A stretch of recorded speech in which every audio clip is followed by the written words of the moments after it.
Blood sugar after eating, why your postprandial glucose is so important.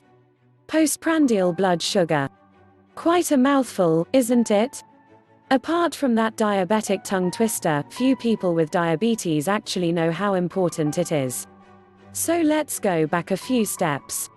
Blood sugar after a meal is called postprandial blood sugar.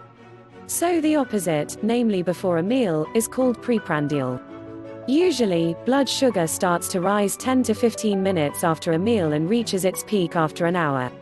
However, these are just approximate guidelines as ppg, postprandial glucose, depends on several factors, such as the type of food consumed. For people without diabetes, their blood sugar returns to near normal range about 1 to 2 hours after eating as a result of the effects of insulin. Also, their blood sugar levels typically don't climb as high as people with diabetes because insulin is immediately delivered into their circulatory system while eating. Influence on HbA1c. In the past, postprandial blood sugar didn't get the attention it deserved, but thankfully that has changed. Studies have shown that postprandial blood sugar levels are significant for HbA1c, so even if glucose spikes after eating are only brief, they still have the potential to raise HbA1c over the course of the day. Most people with diabetes do check their blood sugar before a meal but not afterward, or they leave it until the next mealtime. By that time blood sugar is again within the normal range, yet, in the meantime, a huge rise in blood sugar may have gone undetected and remained high during a long period. As long as glucose remains unchecked after eating, major fluctuations can go unnoticed.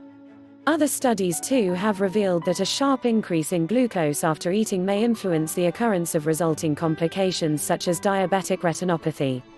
How to deal with high postprandial blood sugar levels. Obviously check your levels first, meaning at least 90 minutes after a meal. Why? By that time rapid-acting analog insulin has reached its maximum effect, as opposed to normal insulin that not only takes longer to have an effect but also acts longer. By the way, the blood sugar reminder in the MySugar app is a great way to check your glucose after a meal. After all, no one can be expected to remember everything. Just set the reminder for a specific time and you'll automatically be reminded. If you have type 1 diabetes, your blood sugar should be between 5 and 9 mmol/liter at least 90 minutes after eating. 3 Nice guidance for type 1 diabetes in adults, 2016. Of course, your doctor may recommend another postprandial level according to your personal needs and state of health. If it's still too high, then you should look into the causes, such as, what type of food did I eat? Did I correctly estimate my carbs? Is my insulin to carb ratio correct? And is the injection meal interval correct? Injection meal interval, IMI.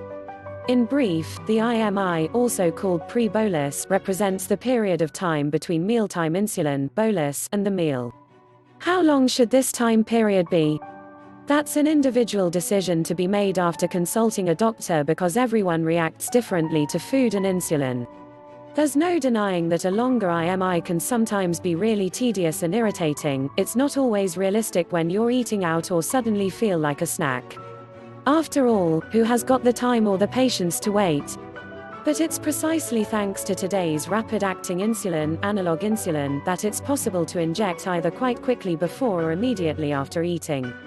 This can help blood sugar to return more quickly to its normal range after eating.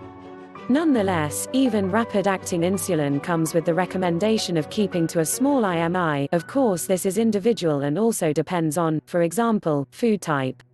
Inject and eat at once? Sounds heavenly, doesn't it?